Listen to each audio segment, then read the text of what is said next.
What is up, Ryan? It's Thursday, my man. I'm excited, my man. It's been a great week so far, and loving the shirt. You know, it's Dan to a T. Fluent sarcasm, my man. I love it. I love it. I love it. What's going on, my man? Buddy, good day today. Good day today. Hey, I have to say, and I know huge leap for me. 4th day now without Tylenol. Nice. There we go, man. Yeah, off buddy. the meds, baby. So rocking and rolling. So yeah, like I haven't had a headache for 4 days, so it's pretty cool. Pretty cool to see. You don't think, which is kind of, it leads us right into logistics because time goes on. You put in the work, you do what you're supposed to do, and you see no results. And then all of a sudden, one day you wake up, and it's like you've gotten voicemail for the past couple of weeks, and you wake up one day, you start making sales calls, and all of a sudden you get everybody that day. Like it's one, those days where it's just like, holy crap, why isn't all days of sales like this? You're just on fire, brother. I love those. Yeah. I live for those days, and I don't know what it is. I feel like those days used to happen on Wednesdays and Thursdays. Never the Mondays, never the Tuesdays. It was always Wednesdays or Thursdays, and never the Fridays. But that was those were the best days, man. That momentum is so proud of you, man. Proud of you for not taking time off for 4 days. Get off the meds, baby, and get all natural. So yeah, you're just one step further, brother. It's funny, because I remember I always used to be of the opinion, nothing really happens on Friday. And then I remember there's one guy that I worked near every Friday. This guy he says, Fridays, I don't go out for lunch. I come in early and I leave late. And I'm like, why? And he says, every Friday I get a prospect calling me with an emergency. Yep. And every Friday, I wouldn't say every Friday, but pretty much almost every Friday, like clockwork, this guy landed a new account. It was one of those things, Ryan, where you're just like, okay, so is that, you put it out to the universe gives it back? Could be, right? Well, I love that you said that, Dan, because I was watching Chris Jolly's show, which was freaking amazing. I forgot who we had on it yesterday. And he was talking about that yesterday. He was like, you know what? There's going to be certain brokers, like people think about niches in terms of product or geographical or anything like that. But think of your niche of am I going to be like an immediate response guy? I hate the sales pitch of saying that, I'm available 24/7 is, I feel like that's like an old sell. But you got to understand your strengths of your team. Right. So if you work in a brokerage that works till 5, then use that as your advantage.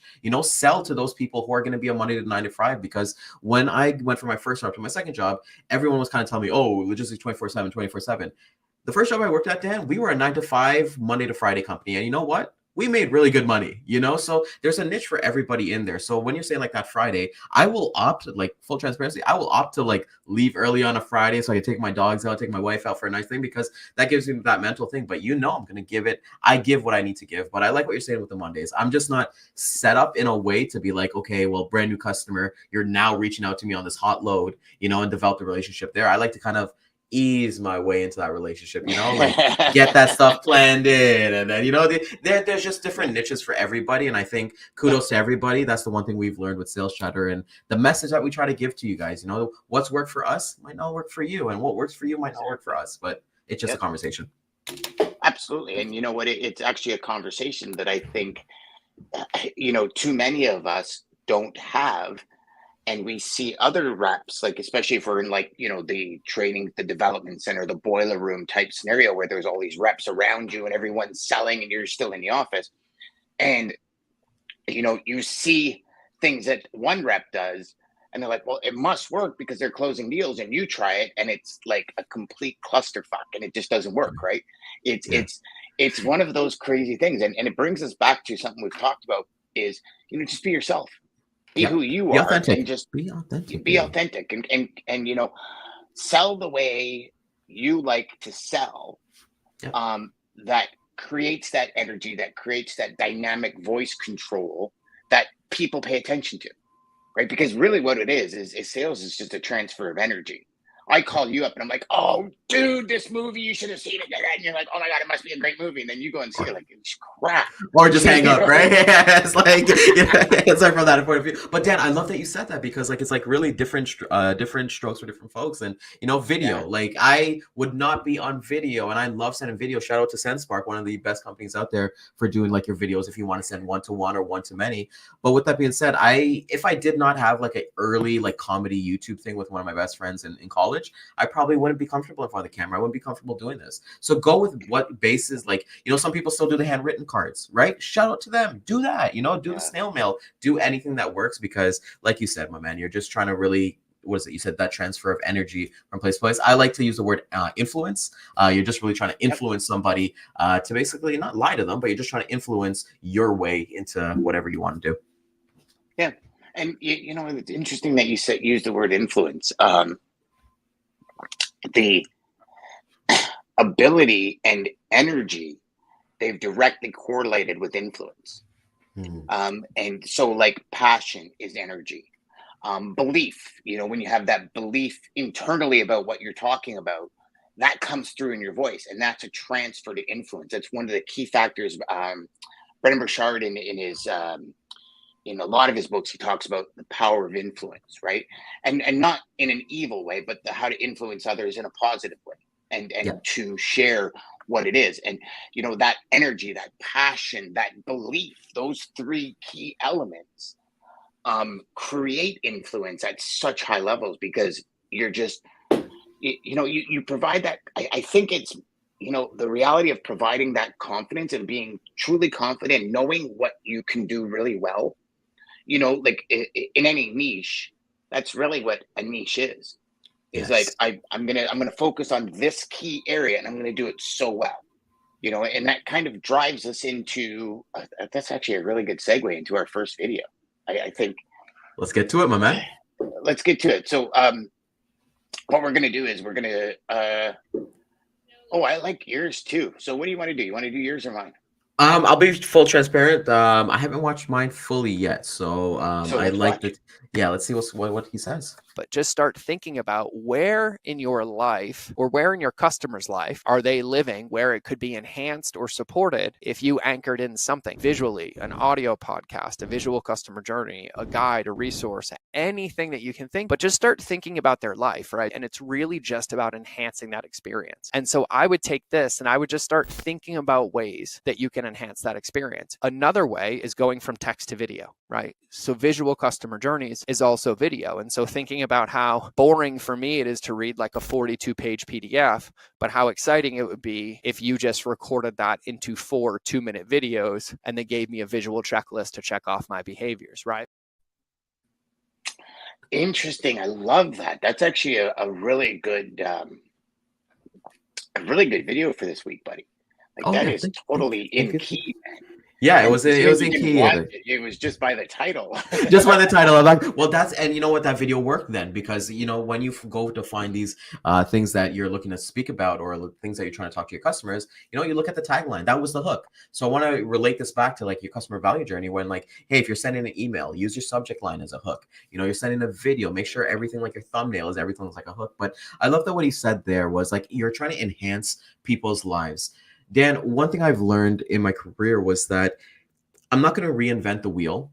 Everybody does the same thing. There's not any really improvement offers in life, right? I always like when I see like a new dish soap at the grocery that says new and improved. And you're like, how can it be new and improved, right? It's kind of an oxymoron, right? But from when I look to enhance my life, like for example, I was actually talking to somebody earlier before about podcasting, how we kind of got into podcasting. And I was cringing at like when I first got started and how bad it was. But then I was like, you know what? I want to enhance the viewers' description. So hopefully you guys like the background and all the cameras and all that stuff. But for myself, I told her was like, I don't like watching older movies because I don't like it. It's not visually appetizing to me, right? Like the first movie that really changed my life, Dan, was seeing Avatar in the theaters. Like there was nothing like that movie. And she was saying the same thing about Transformers. But coming back to your customer journey, right? You're talking about, okay, you're doing 1 or 2 lanes that you talked about. You're going up those 15, 20 rungs.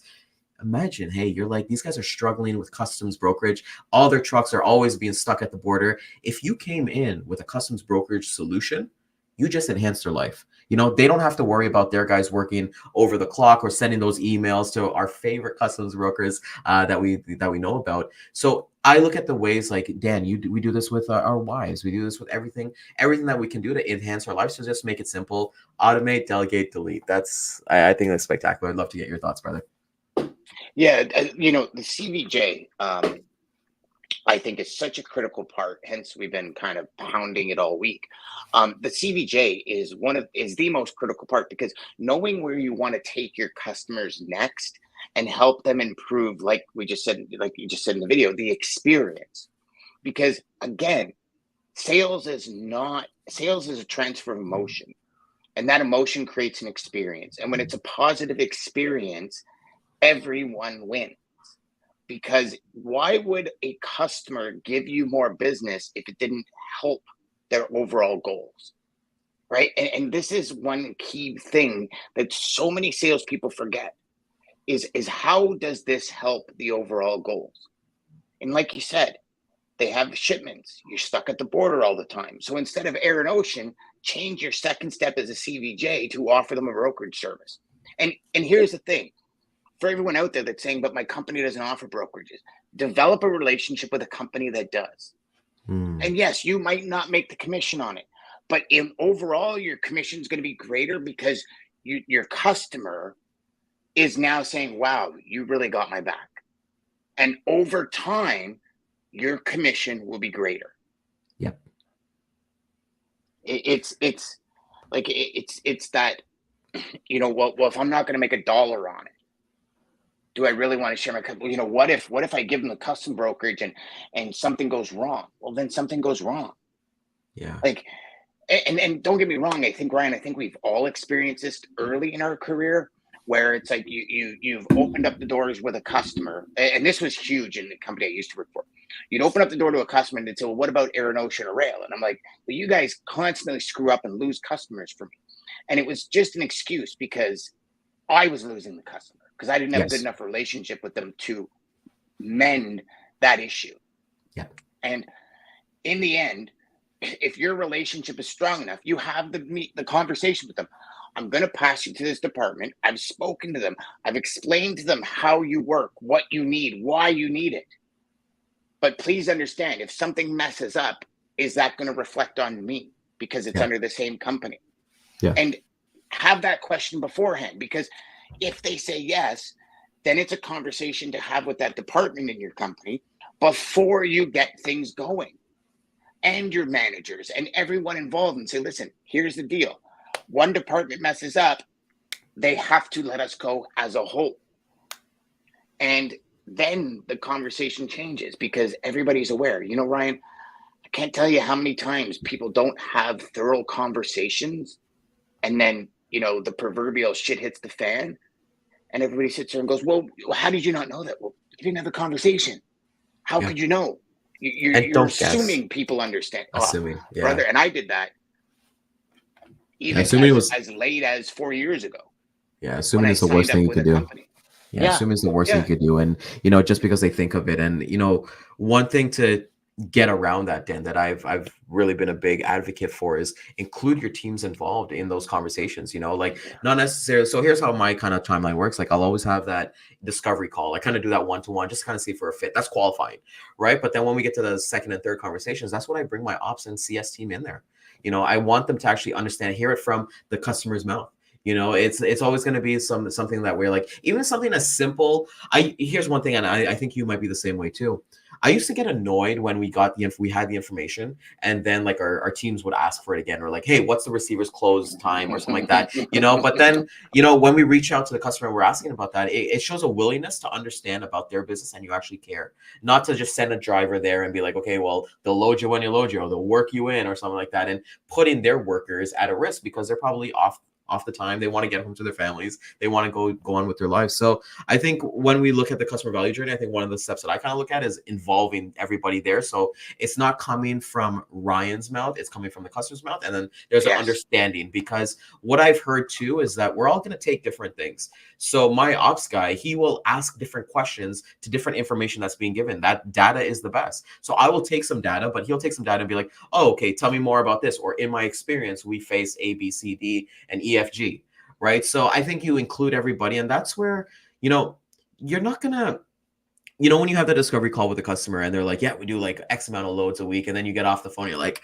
all right, I'm about to get 20 loads a week, not knowing that, it just have that in the mindset there. But when you include your teams, they have that deep understanding, and you want that ironclad, they're the true customers that you actually have for like many years is because you've built that, whether it be an SOP or all these things, but that's the way that you can manage relationships. So I love when he's talking about enhancing. I'm looking at ways in my life, the ways that I can enhance my life. Simple things where like, hey, if I got to drink like 2 gallons of water, okay, Ryan, get 1 gallon bottle and just fill it up twice, instead of like calculating how many times I got to like fill this bad boy up and things like that. So Dan, everybody should really, really be looking at enhancing their life. You're looking at things like, I would challenge somebody, if you've got like an SOP or like those contract terms or stuff like that, do a quick video, just like kind of say, hey, based on what I've read, A, B, C, D, and EFG, and then you have that there, that tangible thing, instead of going through like a 40-page like PDF or something like that. Like, I don't know. I think it's awesome. No, I agree. You know what? I've been a huge advocate on getting your operations team on a call, involving them in the sales cycle. There's a lot of operational people out there that understand the sales cycle, but there's a lot that doesn't. That don't. Sorry. And getting them involved early, I think, is critical, because they watch what we go through. And this is not just a one-side street. As a sales rep, you need to understand what your ops team goes through. And once you make those two connections, I think it builds a massive relationship between you and your ops, especially if you're not in the same office. Like some people have a centralized ops, some people have an individual ops team for them. So either one, you involve people in it.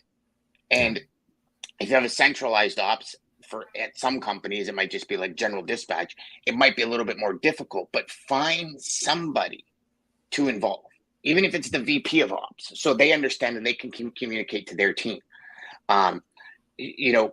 Everybody approaches things from a different angle. And the more angles you can cover before moving freight and having the challenges come up that should have really been addressed before you move the freight, so you understand, who to connect with, when to connect, why, and all this kind of stuff. It just creates so many less challenges that can be wiped out and eliminated. It's unbelievable what you can do with like 2 conversations more with the right people involved. Yeah. It's unbelievable what happens. Which brings us to, that escalation of your mindset, that escalation of what you do, why you do it, how you do it. And actually, great transition again. Geez, we're transitioning well today, brother, into this one. I challenge anybody to do the following. Take 4 subjects: sales, negotiation, human nature, and money. 4 topics. Read every book on negotiation, above 400 reviews on Amazon, that's 4+ star. Read any book that's above 4 star, 25 of them, 400 reviews on sales. Read any book on human nature, psychology, persuasion, negotiation, any of that stuff. Then read any book on money with 400+ reviews. Read Principles, things like that by Dalio, by Buffett. And for 2 years, obsess over doing that. For 2 years. You do it, you come back to me, nothing changed, I'll fund the whole cost that you had here. A matter of fact, you won't even come back to me because you forgot about it, because you're killing the marketplace. The market rewards people who outwork and out-improve. It's proven. So that, to me, is the essential piece of the CVJ. You have to improve as you try to help your customer improve, just the overall supply chain of their company, improve productivity, improve effectiveness, improve warehouse or distribution, improve final mile, improve line haul, improve LTL, improve where, like any of it, it's an improvement, right? And when we create that improvement, we must elevate ourselves. And this goes back to the 20 rungs we talk about. If you don't improve yourself, if you don't read, if you don't study, if you don't figure out what it is you need next in that CVJ. So you might sit there and you might say, well, I don't know how to sell international. So how could I sell it to my customer? Perfect. Go and learn how to sell international from the head salesperson in your international team, right? You raise the bar, you raise the customer's bar, you raise the customer's experience. And all of this comes down to you being willing to improve who you are. And if you do not, you will stay where you are. And not only that, the world's moving so fast, you're actually going to fall behind. And you'll be obsolete in a very short period of time. And so it's not just moving your customer up the CVJ, it's moving you from a personal and professional development standpoint up the CVJ. Because again, you have to improve as you help everyone around you improve. You cannot, manage people effectively if you don't learn how to manage people. There's specific, you're dealing with multiple people's personalities, their temperaments, their individual lives, their challenges that they face.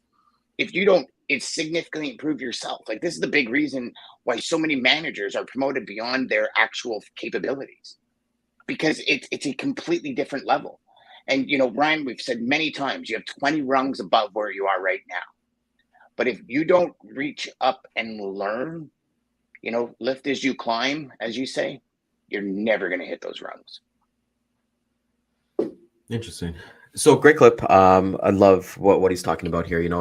Like I hate that people are kind of saying like read a book a week and all this stuff. You just really get 4 books and you just manage it. I probably rotate between 6 books, and then Alex Hormozi's 100 Million Offers. That'll be my number 1 book when it gets launched on Saturday. So I gotta agree and disagree to an extent. And here's where I'm coming from, Dan. When you're saying that, if you want to sell international, go find out who sells the best international. What's worked for me is that I've realized that I don't need to be that person. So when I go into sales, Dan, you talk about connections and things like that. I like to be a big connector of like connecting people together and connecting resources. So what I like to do is actually find the person who actually is that expert in it and then connect that person there. So what I've kind of done is like in terms of, let's say this is a true story with the customs brokerage, customers struggling with customs brokerage. We're always getting stuck at the border. So I went and found one of the best like customs brokerages out there, and I just introduced them.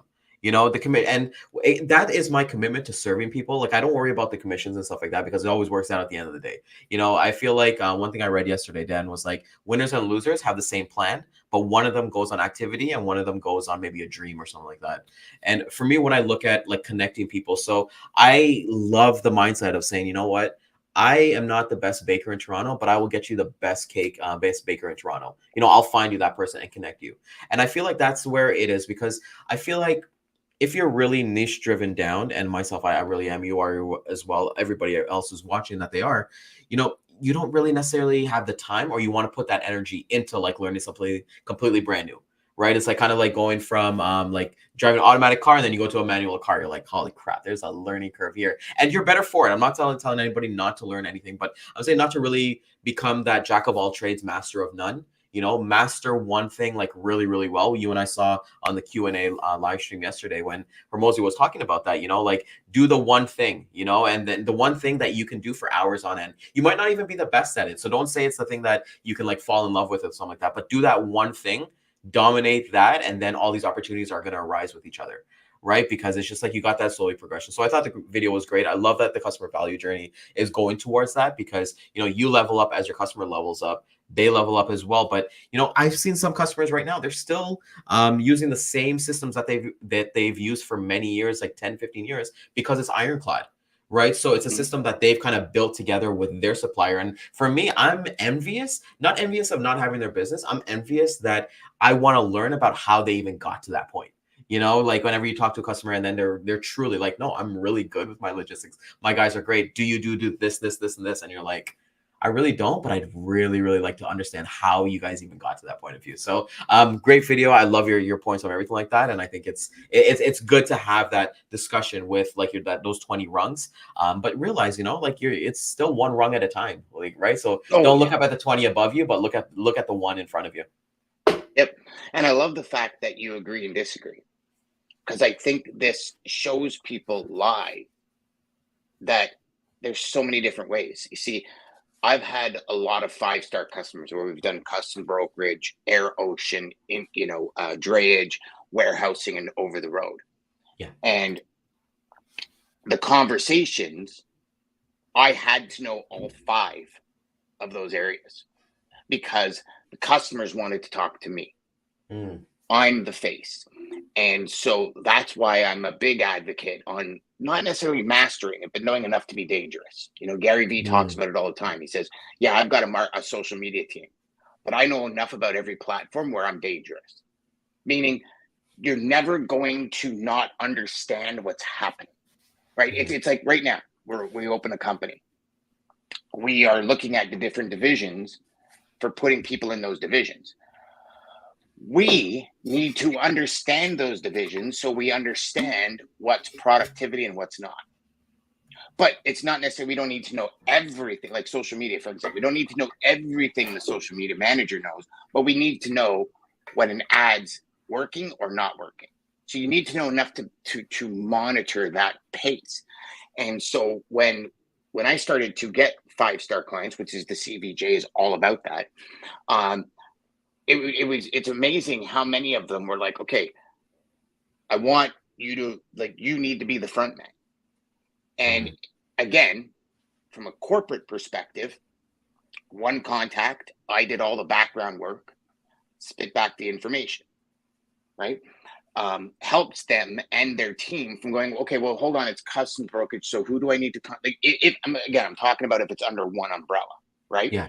If you don't have customs brokerage, the best thing to do is to connect them with people. I think what you've done is remarkable because your customer knows you're in it for them. It's not just about commission. It's about, oh, you got a customs problem? This is the best person I've ever dealt with. Go for it. And not only that, Ryan, being a connector like that, you build relationships huge. So I love it. And I love the fact that we can agree to disagree. I think that's the most important part. I think so, and that's what's like, it's not like we watch First Take with like Skip Bayless and Shannon Sharp's not on there anymore. Like, Skip, you are wrong. It's not about that or anything like that. It's about really understanding that, hey, it's just a conversation, and we can take it with. And dude, there's so many ways to skin the cat. Right? See, even that people don't even say that anymore. Skinning cats.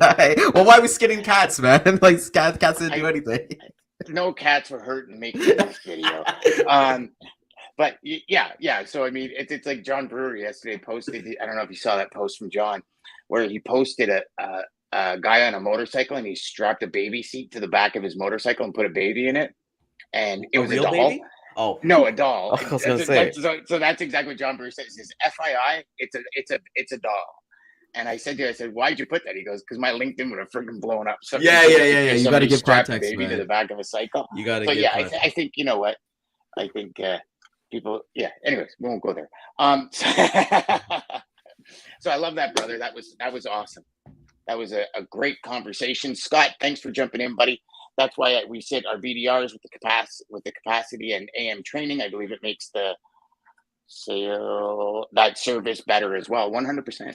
Yeah, you got to 100%, man. Well, like you said, man, it's a service, man. You get the sale, but you get the service. It's the service is what keeps them there, right? So, good kudos to everybody at what is it, Armstrong Transport Group. Armstrong, baby, yeah, they're doing stuff the right way. I got a little wine in that red Solo cup there, right? But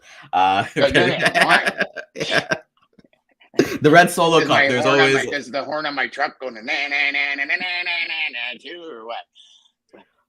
You didn't get that, did you? No. The red Solo cup thing is like, there's always like wine or some kind of like alcoholic beverage. Like they're just a Solo usually. Cup alone. Yeah, usually. Yeah. So guess. You know what? I've started. Yeah, what's in there? What's in the cup? Let's do it. Let's do water. This. Now we're getting into the segment. What's in the cup? What's in the cup? Yeah. Water. I'm not drinking near beer this morning, but we should actually have near beers on tomorrow's show. Why not? Why not? Let's do it. Tomorrow's going to be for everyone who's watching out there. Shout out to everybody from my Toastmasters club last night because we were all talking about the power of now, which we'll be getting into chapter 3 and 4. I'm excited, Dan. I'm not going to lie. I do have to do a lot of reading today. So I'm looking forward to reading chapter 3 and 4 today and getting ready for tomorrow's episode. Like, it's full transparent, man. Buddy, you know what? Such a small world. Such a small world when it comes to the people that focus on consistent improvement. Yes. You know, it really is. Like you think this world is huge, and it's so small, especially when you're in the realm of always trying to do more, be more, and achieve more. I think immediately when you go into that realm, you're on a highway of your own. Yeah. I really do. I believe it because it's you know, we talked about the shelf help and, you know, we won't get into it too much, but, you know, just for you, for all of you watching, listen, Ryan walked into his Toastmasters club yesterday and just started talking about the power of now. And it was like, what, 4 people that were reading the book? Well, no, let me set the expectation for everybody. So I got in, and shout out to my homeboy Jamie Don, who's an amazing guy, and you might be watching this, but he added me on LinkedIn a couple weeks ago. So he caught the post that I made that we're talking about the power of now, and he just mentioned it. He's like, hey, Ryan, and he was across from me, so there was at least like 6 or 7 people in our peripherals, and he's like, hey man, I love that book. That book has changed me. And we start talking like here, and then 4 or 5 people in that vicinity was like, you're reading it right now? I'm literally reading it right now. You have a book club? How can I join this book club? So it's just amazing kind of see. And like you're saying, when you kind of get in a room with like-minded people, and we're all there to become better public speakers and improve our vocabulary and our clarity and all that stuff. By the way, I'm going to be doing a speech next week, next Wednesday. So I'm looking forward to it. But getting back to the point, it's just really cool to understand that your message, that there's no coincidences in life. Right. So we're going through this book right now. You know, they could have said like, I don't know about this book, you know, and we picked this book completely at random. I literally picked this off my wife's shelf and let it rip. And she has like 400 books on her library, little kind of personal library. But yeah, it's really, really cool. So we all started talking about it, and I'm intrigued. So hopefully to see a bunch of my Toastmasters family tomorrow morning live with us. That's awesome, buddy. That is awesome. I love when these things happen, and you know, there's no coincidences in life. It's all meant to be exactly the way it is in order to do something. And you know what? I think this experience goes to show you that you picked the right book to start. We picked the right book, man. It's no, awesome. You picked this one. You picked this one. You did this book. You know, credit where credit is due. It's a fantastic book, and I've read it. Last time I read it was probably 1.5 years, 2 years ago. And reading it now, it's like a completely different book. It's so cool. Yeah. I love the way the words are the exact same.